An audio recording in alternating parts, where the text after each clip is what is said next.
Hey everyone, welcome to Full Count Podcast. We have an amazing guest today. Dana is a CEO of a real estate tech company, and I think this is going to be very beneficial to all those that own investment property, want to own investment property, and even tenants. And that platform is called Hemlane. So, Dana, if you could please introduce yourself and take us down the route of how you got to become a founder of a great company in tech. Yeah, thanks so much, first of all, Andrew, for having me on today. I think there's two types of founders that I put into categories. One is they say, I want to start a company and they don't have an idea and they try to figure out what the idea is.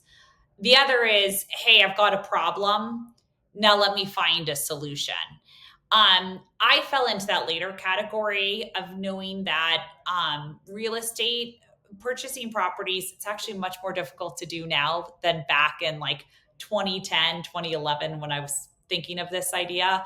But it is you buy a property, it's easy to kind of go through that process. It's a 30 or 60-day process, but then you basically have 10 years plus to manage it. And the problem with that is I think a lot of people want to go into real estate investing to make money. They don't want to do work. And the kind of systems out there have been not that transparent to the investor themselves. If it's software, it's usually just software. It doesn't actually solve your problems, which is dealing with humans. Real estate is a people game. And so for me, it was very much as solving the problem of across the world, everyone has lived in a rental property, but no one has had a great experience.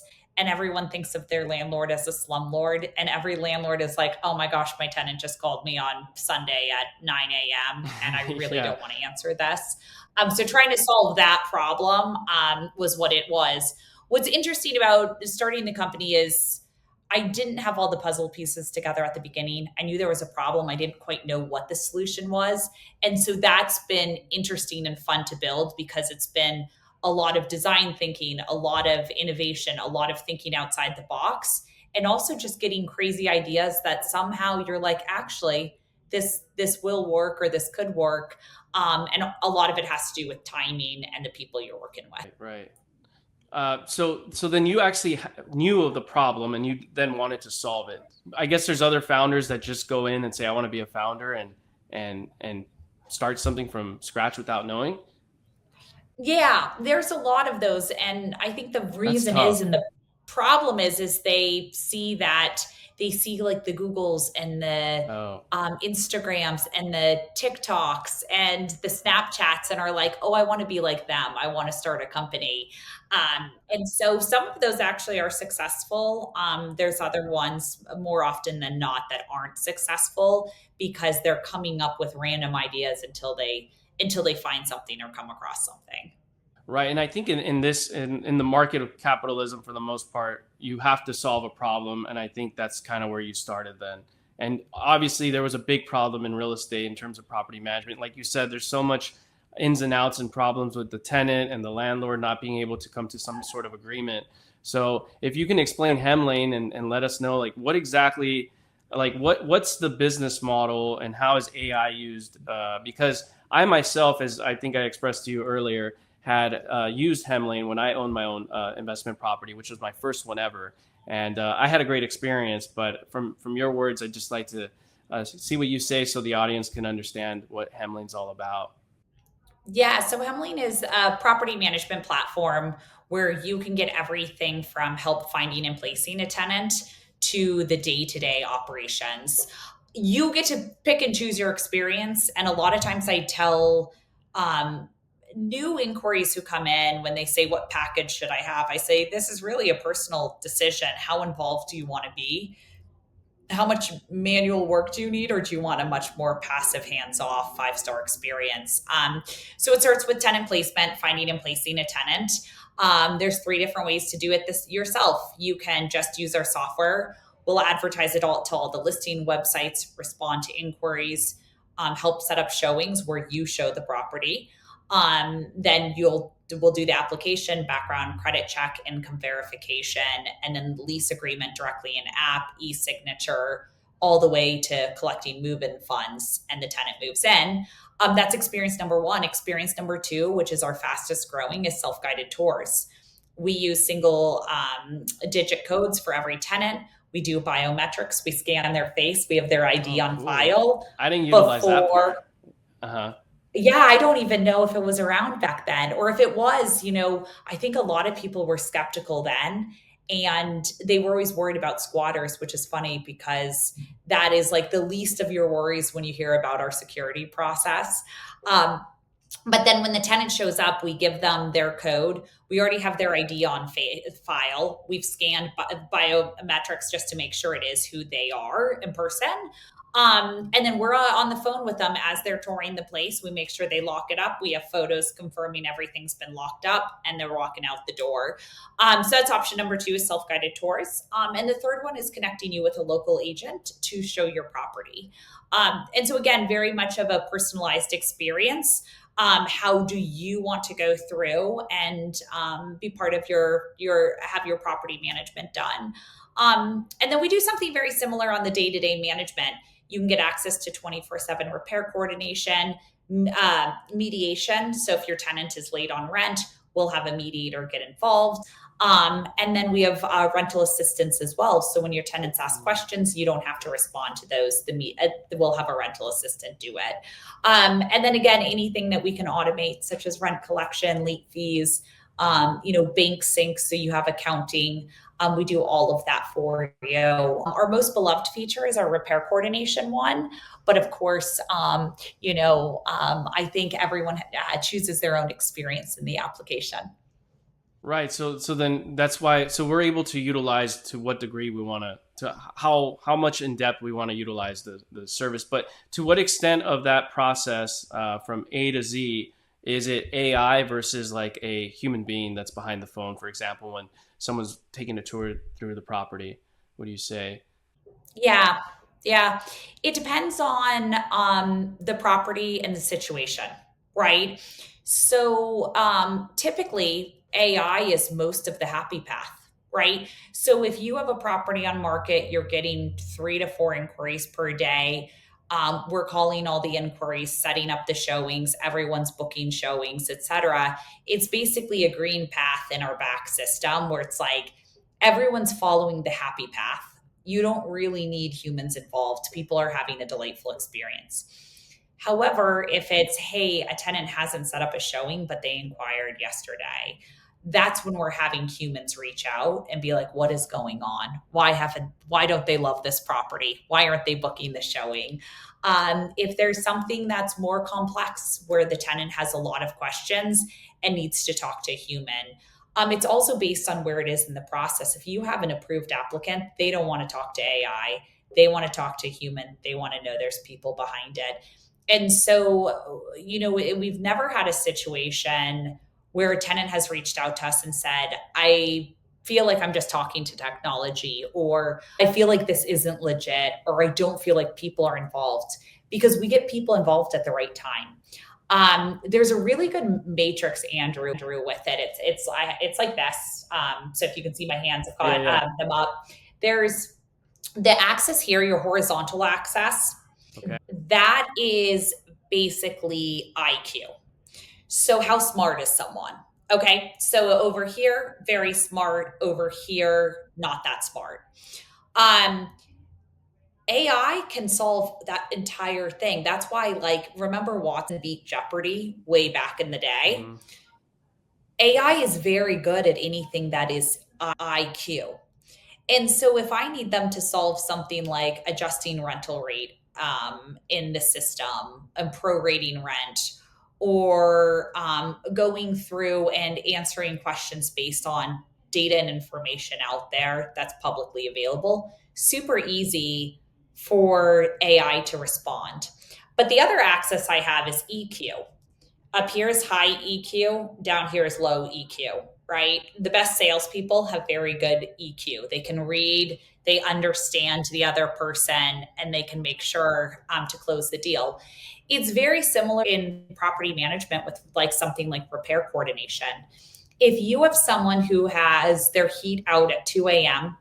and it is 40 degrees or 30 degrees outside, Big You don't problem. have, yeah, you do not have AI calling and reminding them about an appointment. You Mm, have a human calling and saying, you know what, I also have a baby, a 2 year old. I know exactly what you're going through, Andrew. And, we have such and such HVAC technician coming out in an hour, but I want you to know I'm personally here for you. So if you need anything, I just want you to know I'm here. I also have kids. I understand what you're going through. That's it. That access is actually more important than the IQ one. And so I think where most technologies fail is they have AI just solve one thing without thinking about the complexity of it and when EQ is needed. And so for us, it's not just the task where we think about EQ, but it's more of the holistic problem and what category does it fall in and do you need EQ? Now, let me give you another example, Andrew. You have some small repair that you've been needing to get done. It's kind of discretionary. The vendor's coming out in 3 days. We're going to have AI just call to remind you human in 3 days. There's no reason a human should call you. You're like, yeah, that's totally fine. And by the way, even if they don't come in 3 days, I don't really care. It's just something small, right? I see. So that's really where you have to break it apart. And that is something that to date, I hope that our team does the best of it in the industry. I hope our reviews always represent that as well. As like, people always say, I've actually seen some solutions out there. They sell that they're like AI repair coordinators. And I'm like, why would you ever use that? You have like $1 million plus asset and you're really using AI to deal with people. That's Great so point. short sighted. You really Right. need to break it into when is a human needed and when would a human be okay with AI? And Mm, then the AI will sound like a human, but you'll say, this is the leasing assistant AI. Here's what's going on. And you're very right. transparent, but the person doesn't feel like they need to talk to a person because it's just reminding them of a showing or reminding them to set up a showing. And so I think it's on a case by case basis. And too often today, people say, I want to use AI, so let me find a problem to solve with AI versus saying, here's a problem I have. What's the best way to solve it? Is it with a human? Is it with AI? And I think if you start with the problem first and then AI is the best solution, you implement it. But too often today, AI is a buzzword. People start with AI and say, what can I apply it to? And it never works out. Any founder or any company that says AI and what are we going to apply it to, it's always going to be something that doesn't work out long. It's kind of like reverting back to what you were saying when you took the two paths of becoming a founder, one where you just try and find something that sticks, and then the other one where you're trying to solve a problem, essentially. Mhm. But people are Yeah. utilizing that buzzword of AI. But how do you compartmentalize everything? Because there's a lot of nuances and things like that. Like, how do you as a team know? And for those listening that want to be a founder of a company at some point, or maybe they are, and they have this struggling issue where they have to compartmentalize when to deploy AI, when to deploy the human being. And I know you mentioned the EQ, and then on the Yeah. other quadrant, the emotion. I'm sorry, the IQ. IQ. But how Yeah. do you know though, like where to put it though? Like, do you guys have like a huge diagram of some sort, a wall in the office, and you guys kind of like write it down? And We do it by department and by task. So we basically draw it out on a diagram and say, which quadrant does this fall into? And then based on the quadrant, is AI the best use case or is it a human? And then that's how, and it's department specific. And with anything, like, a company has a list of 5,000 things that need to be done. And so you take your biggest problems, the biggest things you need done, and you draw it on that diagram. And then you say, is AI the right solution to this problem, or should I use humans? And yeah, and that's where I worry about some of the AI companies. I mean, we're in Silicon Valley. I worry about some of them coming out that they're going to spend the next 3 years fooling themselves that they'll be able to get there without being able to balance those and have that balancing act and know what to do, especially in real estate. As you know, real estate is the last to get disrupted. of any industry, in part because it's a people business, it's physical assets. There's a bit more to it. And when looking at companies that are all these new companies coming out into the future or now, is there something that we as the consumer or even an investor of stock may want to look at? Do we look at the founder of how they explain the AI, and will we see something missing in terms of how they explain like when they're utilizing it, rather than just throwing it all out there and saying AI is everywhere, we're using it in every single thing? I don't know if that makes sense. It depends. Yeah. So for the company, it depends on your relationship with that company. Let's just say it is a company you're looking to invest in, Mm-hmm. right?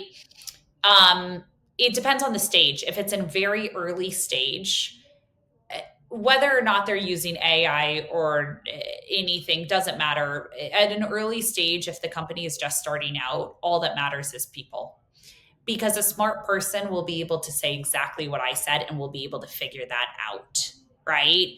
And if they have that logic and that thoughtfulness and that process to break things down and like unpeel the onion, Right. they're going to be able to figure it out. Okay. So early stage, I'll talk about investing and I'll talk about being a customer of a company. Okay. Early stage investing is about the people. Just who is this person? Are they going to pull all nighters every night? Are they going to work around the clock? And are they going to stop at nothing to get this done? And by the way, are they freaking smart that they'll be able to figure it out? That's all I care about, like with angel investing.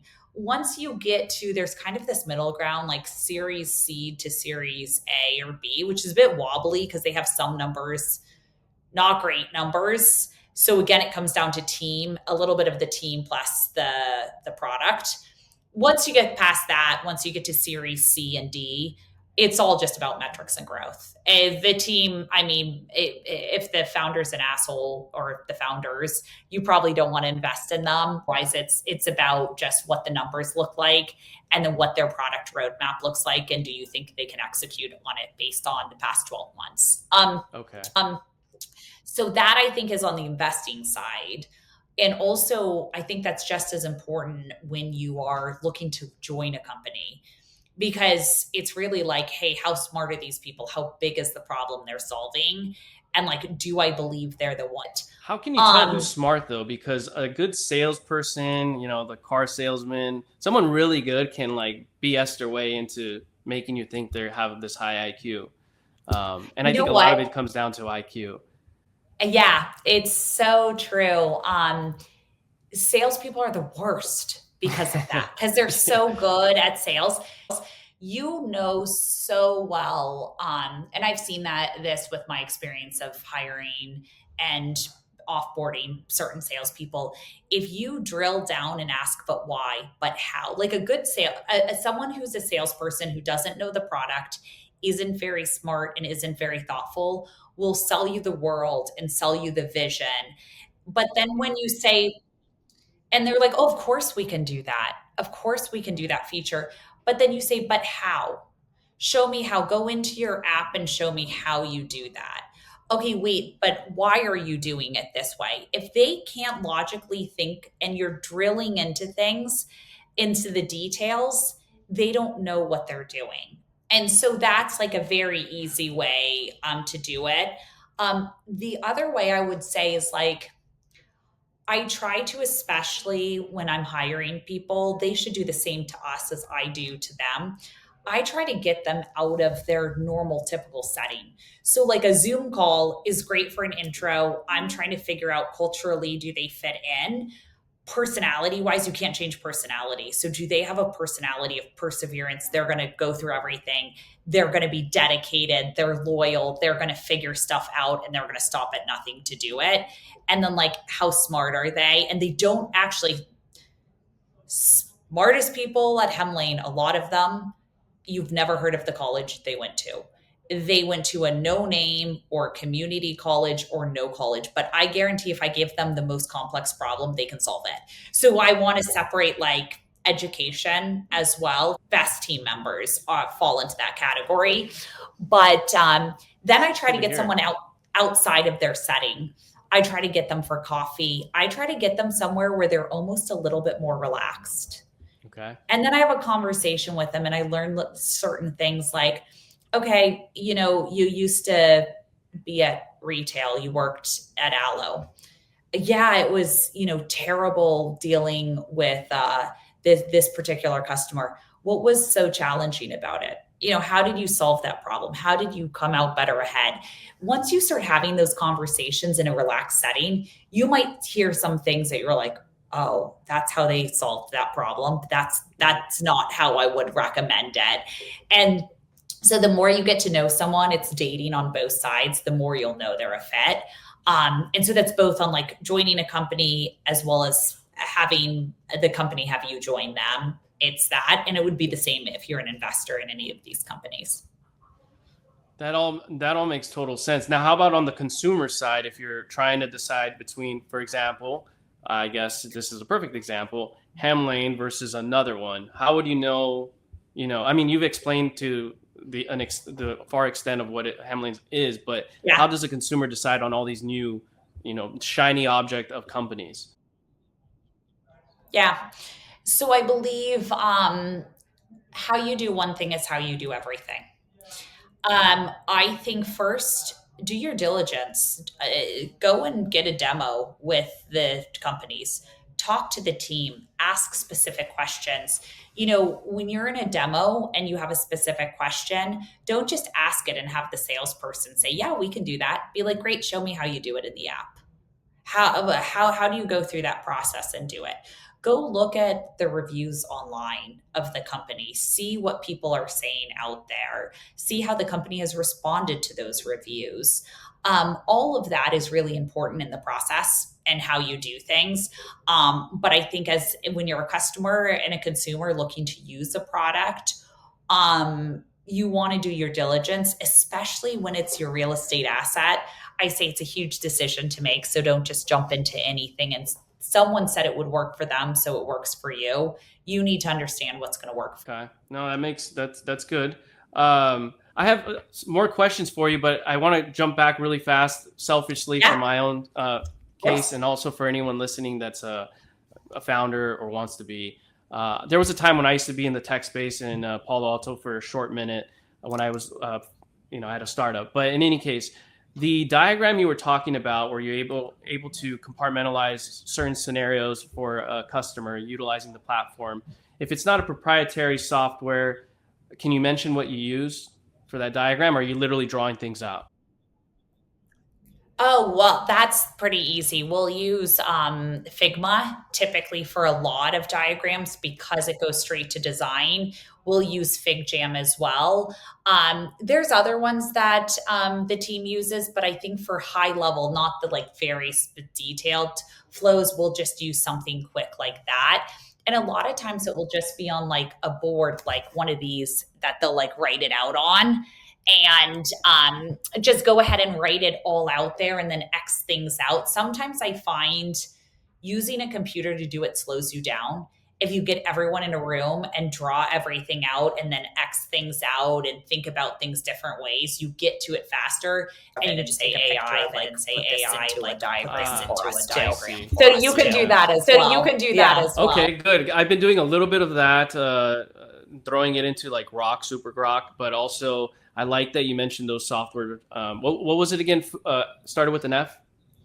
Oh, Figma. It's actually what we use for design team, but there's Figma and FigJam. It's the same company, and it's good for brainstorming and collaborating All online. right. Well, that was a free advice. So anyone listening, make sure to give it a like because that's Yeah. amazing. I really appreciate with that nugget. But okay, so Hemlane, I run a real estate, my own real estate company, right? And there's a bunch of clients that are always asking me questions, property management, whether they should do that or maybe run it themselves. And I've mentioned your company to them before, especially if it fits the particular person I think it would work out for. Someone that only has a few, Yeah. or maybe someone that's new. And then usually, property management companies charge 6 to 12% gross monthly of whatever the rent is, and that's a lot. 6 to 12% can be a heck of a lot because many times in investments, everyone's on thin margins, especially if you're in a place like California, especially Los Angeles, Silicon Valley.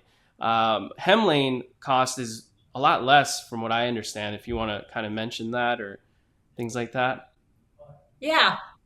So one thing, Andrew, I'll correct you on is you can have 500 units Okay. and we can still help you. So you don't necessarily have to be small from that perspective by Okay. any means. Typically, if you have 500 units, you have a bit of a Sure. team, so you're also adding some sort of admin into the Hmm. account as well. But for us, yeah, it depends on what you want. So we have software packages, everything. Well, we have free packages starting on the software side, so there's free stuff like free tools just to advertise to all the listing websites, applications, background credit checks, all that kind of stuff. Then we have our software and service packages. That's everything from 24/7 Okay. repair coordination to self-guided tour technology. And then on our like more complete end, you can connect with someone who's local to do your property Right. management for you. That's going to be much more at market Hmm. rates. But it kind of depends on where you want to be there, and what you're looking for. What's interesting is it's never the property, it's more the personality and the person who chooses their path in the system of what they want. Okay. So there's plenty of options then, from starting like at a lower price all the way to the more expensive price where it's, yeah, a lot more involved. Exactly. That's Okay. correct. And what do you recommend for someone that is, maybe they're a small investor, they own a few properties, maybe a duplex, maybe 10 units, I don't know, but they want to scale. What type of advice can you give, cuz I do understand you do have a real estate background in terms of invest as an investor prior to doing this. So anything you can give us or guide us Mhm. through? I think it's very similar to what you mentioned, Andrew, earlier about a salesperson not really knowing stuff and they're really good at Okay. selling themselves, but they Yeah. don't know the details. I truly believe you can't run a company unless you know the company. So if you are going to scale from 4 rentals or 10 rentals and you have no idea what's going on the management side or what to look for or what Right. questions to ask, then you're actually going to lose a lot more money. You're going to be taken advantage of Mm. so often in any sort of case. I mean, we won't take Yeah. advantage of you. We'll make sure things go well, but you should go through the process yourself. You should go through one leasing to understand what is it like to find and Mhm. place a tenant, or do self-guided tour technology and be like, how was that experience, and following up with my leasing coordinator, etc. Okay, great. Now I'm going to go through the process of management. How does the repair coordinator respond? How do they troubleshoot the repair Mhm. requests? What kind of questions are they asking? All of that. Because then when you go from 10 to 100 units, if you know how to manage one, you know how to manage 100. Now, there's different cases that come up. There's corner cases that come up. There's tenant landlord law that's county specific.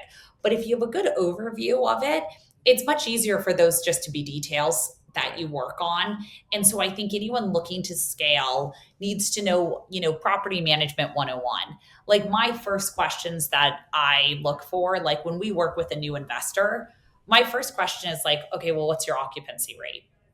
Because if they say, 70% of my rentals are occupied and they're coming to us, I'm like, well, who was your past property manager? Because that's Mhm. terrible. You should be at 90% plus. In most portfolios, over Right. 95% occupied at all times. So what was going wrong? And then it's like, oh, I was self managing. Okay, great. Well, what's going on when these are on market? What are the days on market? How many days Mhm. on market? How often do you assess the pricing? How restrictive are you? Are you allowing pets in the property? Are your pet fees too high? Like, there's tons of whys that you kind of dig into with it.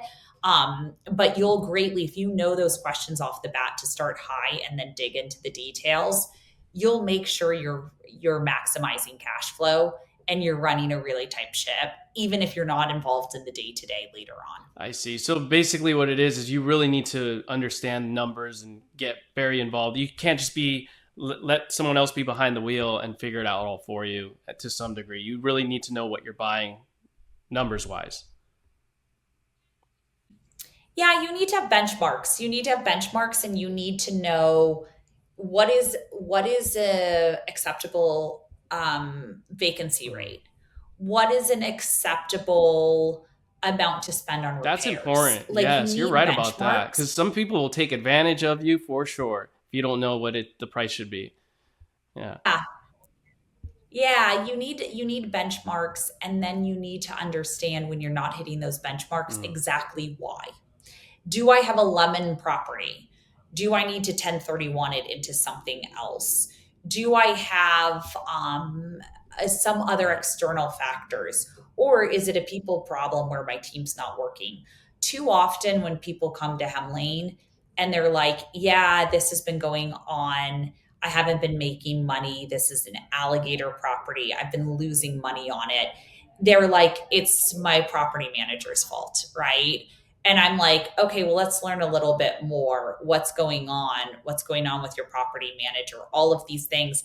And sometimes I'm like, hey, if you if you yourself asked the right questions up front, you would have never Right. gotten yourself into this situation. Or you would have realized it in month one, not in month Hmm. 13 or 14, when you're still with this property manager and you're paying more on a mortgage than what you're getting out of it. And so those are the types of things that I think all too often real estate investors are like, it should be passive. I don't need to ask any questions. I think you do initially in order to get your Okay. operations up and running. Once you have good operations and all the numbers you're hitting, you can be as Okay. passive as you Cool. want. Cool. And I understand you're also like very, you know, the ins and outs of what's going on in the rental market overall. Could you give us an idea of what the rental market's like? Is it strong? Is it weak in California? And do you expect, or what your expectation will be next year, if it's any different from today? Yeah, the rental market has been so strong. It's really interesting. I mean, one, there's a huge Hmm. affordability gap. With interest rates going up when they did, you know, a year and a half, 2 years ago, what basically happened was it made owning homes unaffordable for a lot of Right. individuals. And that increase in the interest rate of anywhere from 2 to 3, 4% from what they had suddenly made it where home ownership wasn't Right. in their path anymore. They're not building enough homes for that reason. And so the rental market has remained strong. There was a short period of time this year between like, I think it was like February and March. I was like, is there going to be a slowdown? Because days on Right. market started increasing to about 30 days on market for us. And we're typically at 22. We're one of the lowest for days on market for self guided tours. And so we were like, oh, is something happening, external factors? But it picked Oh, back up in good. April. It's been really strong. If something is on market for longer, it's usually because it's priced incorrectly, has way too many restrictions, or there's something else with the property. Usually, you can quickly turn these properties around. And on top of that, I think that the rental market will continue to grow as more and more individuals don't have a dream to say, I need to purchase a property now. Like, if you think about it, there's more people in their 20s and 30s waiting to settle down and have Right. kids Right. till later. They're delaying that home ownership.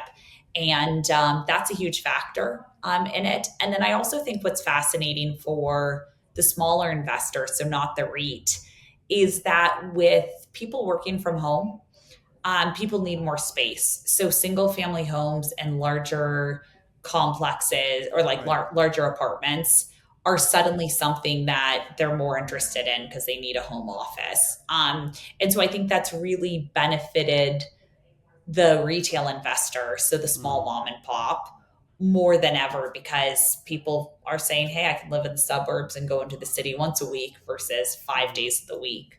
Um, the one thing that I don't know how it's going to impact the rental market and the real estate market is self driving cars. I wonder if you have a car driving you everywhere, if as many people will be living in large MSAs or on the outskirts more of them because they don't actually have to drive in Ah. the future. So I think transportation is going to be one of the interesting factors that has a bigger impact on the rental market than you would Interesting. think. I haven't heard anyone say that. So that's a great take. And do you think then maybe 10-mile radius from the main city would be the one where the prices would or the people would navigate to, or you think people would go further out, maybe 10 plus miles away from the city if it's driverless? Way more? Oh, way more than Okay. 10 plus miles. If you have a car where you can get into it and it doesn't have a wheel, but it's an experience, you can get a latte. Actually, there's cars Really? in China now, like Uh-huh. the Tesla versions of China, but or the Tesla like cars in China that actually have Hmm. latte makers in them. Um, but if you can have a latte, get ready in the car, be on a call, be on, I don't know, Yeah, yeah, just Instagram or whatever, you suddenly are willing to live a okay. lot farther away. So I think Way 10 further. miles, I think What it's is way your farther than preference if that. you had to have an Yeah. option? Let's say we're there. What would you prefer to be in the city still, or would you prefer to be further away? I definitely would prefer to be farther away, not too far away, but far enough away where it's like I can get there in Okay. 45 minutes, but I have the option to choose where I live. I think where someone lives is a very personal choice. It Sure. depends on where your family is. It depends on your job. It also depends on what you value. Like my husband's a huge surfer. I We've see. got to live on the Yeah. ocean. That's one thing. Now we still live in San Francisco. We still live in a city, but we live on a surf break. And so I think for everyone, that's very much more personalized. Now, if I had a car drive me, would we potentially move to Santa Cruz? Absolutely. Because it would drive me to work, it would drop me off at my doorstep, and it would pick me up at 7 Right. p.m. when I'm ready to go home. And so I think that suddenly changes how people think about their Okay. living Okay. experience. How about like the small investor of rental properties, and what do you think with all that's going on with like what is it? I think it's Blackstone that's buying all these single family homes and keeping them as investments essentially, and having renters come in. Do you think there's going to be a loss of opportunity to have access to purchase these investment properties into the future, considering all these asset management and private equity companies? Nope, absolutely not. It's interesting. It's Yeah. always the headline Yeah. news for the Wall Street Journal because they're too lazy to talk to all the retail investors, all the small mom and pop. But there are 16 Wow. million single Hmm. family renter households. There's 44 million renter households. 16 million are single family homes. Of those 16 million, guess how many are the institutional investors? I don't know, but I do know Blackstone is Uh, 62,000. That's all they have right now. But what would?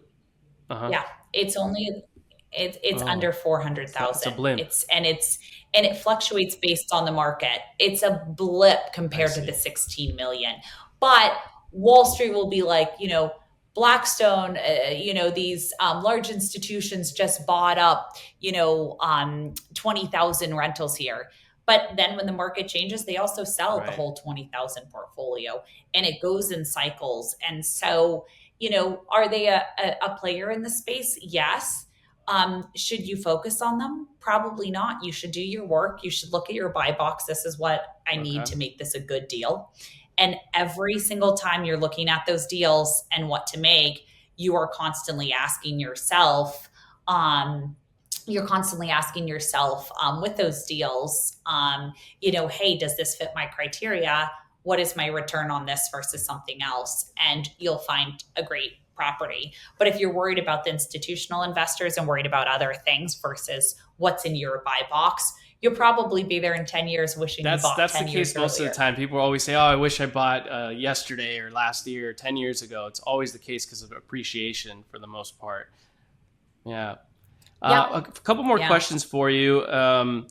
I haven't been in Silicon Valley in like 10, 11 years, so I don't really know what the culture's like anymore. But Okay. is it still exciting? Especially, I hear a lot of different things, right?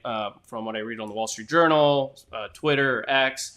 Um, the last like 5 or so years, or maybe more, I heard that it wasn't as exciting. A lot of people are moving to Austin, and of course, we're seeing now people that went to Austin are coming back to Silicon Valley, and then also with David Sachs and the All In podcast guys are all talking about how it's much Yeah. cooler now. I guess is that true, or what do you think? There was a blip there. I mean, I lived in Mm-hmm. San Francisco the whole time where I wouldn't disagree with the media. It was pretty bleak. There was nothing to Wow. look forward to. there was kind of this like crypto craze, but that was like kind Sure. of the Miami scene. No one really understood it. It was like people selling Yeah. kitties and whatever online, and the whole thing was It was just a kind weird of, time. and it wasn't, and you didn't. It was just a weird time, and then San Francisco, I Hmm. think, lost itself. In part because I do think there's still people in San Francisco and Silicon Valley who do not like tech. It's a small percentage, but there's a percentage who don't. That all changed with the AI boom. AI is the most exciting thing that we have seen in Wow. the history of technology. I relate it to the Industrial Revolution. It will completely change things. And you can't change culture. I think that any founder who actually wants to make it and wants to make it big is going to make every sacrifice in the world to make it big. They Hmm. will move to Silicon Valley. They will live in a 200 square foot Yeah. apartment, literally a box, in order to start their idea. They will stop at nothing to get it done. Any founder who's basically at tier 2, 3, 4 will be like, oh, lifestyle is really important to me. I want, a bigger house. I kind of want my weekends. I want to go out on the lake. They're going to choose reasons to start a company and where to start a company for different reasons. So I think that what you're seeing in Silicon Valley is people still make all of those sacrifices, and you can't change that culture. There's something about the culture there that makes it so unique because you're around people like Mm. that. Does that mean you can't start a great company in these other hubs? No, absolutely not. You can start great companies anywhere. But if you want strong engineering talent and people who are challenging each other and stopping at nothing to do it, Right. Silicon Valley is the place to do it. The other thing I will say on the culture side that's really moving to Silicon Valley and San Francisco's advantage is the political scene. I mean, you have Lurie in there, our new mayor, bringing That's back great news. businesses every Wow. single day, Hmm. being a spokesman, promoting it, encouraging tech companies coming back, encouraging conferences to come back, stopping at nothing to get retail spaces. And you need that. You need someone who is not wanting this to become a place that becomes desolate and Right. everyone wants to move out of. And so I think the culture is moving in the right direction in San Francisco. I think it's the most fun time to be there because of AI. And I think it's going to be a bigger boom than we've ever That seen. makes me happy to hear because when I was there, it was a very intoxicating, and I mean that in a positive way. Like the contagious of people's excitement would make me excited, and someone else, and the shared space, and all these seminars that are there, and things like that. So I'm very happy to hear that San Francisco is back, and it will continue to proceed, especially with AI. So I really like that. In closing, what I Yeah. like to do is I like to ask my guest a question they can leave for the next guest without you even knowing who it is, right? Okay. But before you do that, the question I have for you from the previous guest I had on, he was asking, how will AI affect us in 10 years? And I feel like that's like the perfect segue to what we were just talking about now. Yeah. Um, I believe that education, and education, I don't mean, college education. I think Okay. all of that will change. I think education and empowerment to go into um, jobs that either Okay. require skills or require trades, like you're a tradesman out there doing something that's very specific and Hmm. craftsman related, will be more important than anything. When you think of the future, I mean, I already have it. My car drives me. I don't have to touch the Right. wheel at all. I've also got Sure. Waymo to do that as well. Anything in the house, cleaning, all of that, it's all going to be robots. You're going to have a humanoid robot doing your dishes, making your bed, bringing you coffee, doing everything that traditionally you would potentially Hmm. pay someone to do. Same with even making coffee at like a barista Right. shop, right? Yeah. Same exact thing. I believe that that is going to transform. And so when you're thinking about the next 10 years, I mean, look at the Industrial Revolution. Unemployment rates didn't go up, Hmm. but it repurposed jobs.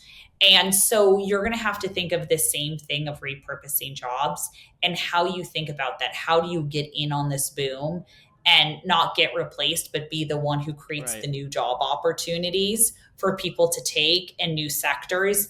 That is going to be really important. And I'm excited for it. I think that, will be an exciting time, Andrew, in a couple of years here where we can do this in person because we have some sort of plane Yeah. fly us to one another, and it's a robot flying the plane for you Awesome. and me. Well, We might even do this. We might even have this podcast that'd be on cool. I Mars. don't know if it'll be in our lifetime, but who knows? I mean, that'd be cool.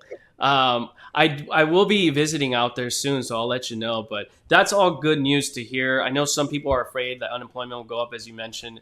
Uh, Things are repurposed, but it sounds to me like entrepreneurs, founders, Mm-hmm. business owners will excel if they have the right product and they can convey the right message and solve the problem, right? So fantastic. Okay, so Exactly. what question do you have for my next guest? And obviously you don't know who it is, but just so I could throw that out there to him or her. Yeah. So I don't know who it is, but what I would say is how do you define success? How do you define happiness? And do you think that you've made it in Wow, life?